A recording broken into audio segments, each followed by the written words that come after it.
Do you think where the current administration in Canada is aligned to the current administration in the US? And do you think that's a good thing for Canada? That's number one. So I understand the argument because it is true that the liberals are kind of in alignment with the Biden administration's view on foreign policy, which is true. They're very appeasement focused. And you could say this is good for Canada to not be out of line with the Americans, but as you see, this is also damaging the American. The Americans are taking huge reputational hits all throughout the Middle East. Failure to deal with the Houthis. Running away from Iran and Syria, giving them a land border to Lebanon.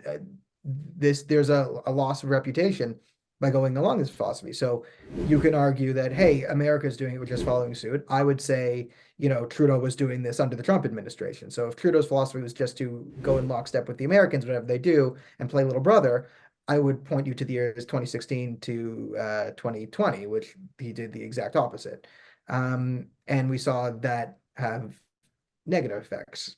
So I would say it's more accurate to say my criticisms or general criticisms of Justin Trudeau and Joe Biden's foreign policy apply equally to both. They are both internally and externally damaging, even though they happen to be similar. I would say that the foreign policy establishment is run on magical thinking. And the second question is about how do you think is Pierre's campaign different than Harper's campaign? And are we going to go back to the place where we were back in 2015? So this is a question that's sort of impossible to tell in the moment.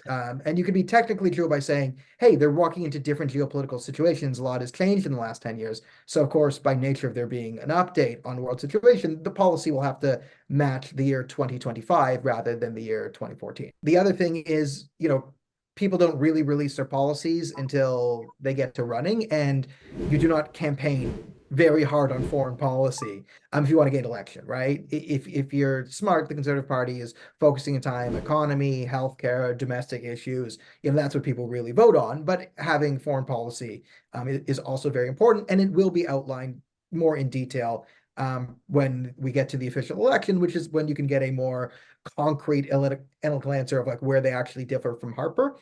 But I don't think it will be too much because a lot of the signaling from the Conservative Party is sort of the return to normalcy, and there is a sense, I would say, they're giving off that yes, Harper was better than Trudeau, so we will use that as a model.